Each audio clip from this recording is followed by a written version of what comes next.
Welcome to the West Wing Week, your guide to everything that's happening at 1600 Pennsylvania Avenue. This week, the President urged Congress to pass the infrastructure component of the American Jobs Act and continue to take executive actions to strengthen the economy and put Americans back to work. The President also celebrated Diwali and hosted Halloween, signed 2 executive actions to help middle-class families and create jobs, welcomed NASA astronauts to the Oval Office, and hosted local television news anchors from across the country. That's October 28th to November 3rd, or Let's Get Moving. What's holding us back? Let's get moving and put America back to work. On Friday, the President kicked off this West Wing Week by lighting the ceremonial candle at a White House reception in honor of Diwali, the South Asian Festival of Lights.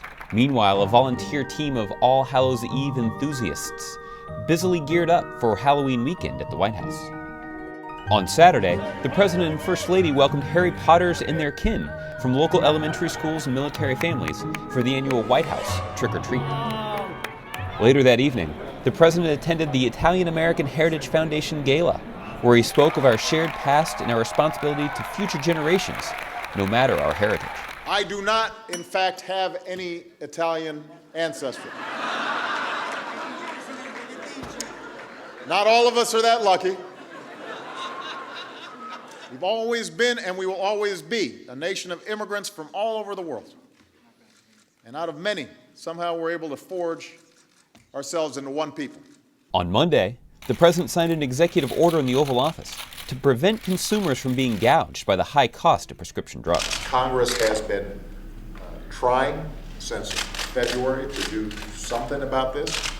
It has not yet been able to get it done, and it is the belief of this administration, as well as folks like Bonnie and Jay, that we can't wait for action on the Hill. We've got to go ahead and move forward. On Tuesday, the President hosted local television anchors from Virginia, Florida, Texas, Nebraska, Minnesota, Pennsylvania, Colorado, Arizona, and Oregon to urge Congress to pass the American Jobs Act, to create jobs and put money back in the pockets of 160 million American workers right away. The American people are right to be frustrated.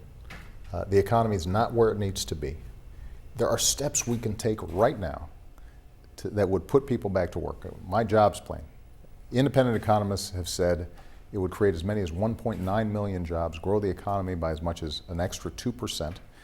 And it contains ideas that traditionally have gotten support from Democrats, Independents, and Republicans. And in fact, the majority of the American people agree with these kinds of proposals, rebuilding our roads and bridges and rebuilding our schools, putting teachers back in the classroom, providing tax breaks to small businesses to hire veterans or the long-term unemployed. So this is something we can do right now. Back in the Oval Office, the President welcomed the crew of the space shuttle Atlantis. I always like cool stuff from NASA. He then signed a proclamation designating Fort Monroe as a national monument under the Antiquities Act. Local analysts estimate it would help create thousands of jobs in the Commonwealth of Virginia. As I said, there's a strong economic component to this. We think we can see additional jobs in Virginia as a consequence of this, but for those members of Congress who are here, I still need some action from Congress on the American Jobs Act and other steps. But in the meantime, this is going to make a big difference. On Wednesday, the President spoke in front of Washington's historic Key Bridge and urged Congress to pass the transportation piece of the American Jobs Act, which would put hundreds of thousands of construction workers back on the job, rebuilding America's roads, railways, and runways. You can't deny that infrastructure does create jobs. Okay, so if the Speaker of the House, the Republican leader in the Senate, all the Democrats, all say that this is important to do, why aren't we doing it? Let's get moving and put America back to work. The President then took off for an overnight journey to France for a summit with leaders of the world's economic powers. On Thursday, the President got going with the work of the G20 in Cannes, France, where he immediately focused on the most urgent challenge for the entire G20, strengthening the global economic recovery and resolving the financial crisis in Europe. To find out more information on any of these topics or to see complete videos of these events, go to whitehouse.gov. And thanks again for checking out your West Wing Week. Oh, the jacket. All right, I got it. Look at that. That's what I'm talking about. It matches my tie and everything. Yeah, there you go. Look at that. That's what I'm talking about.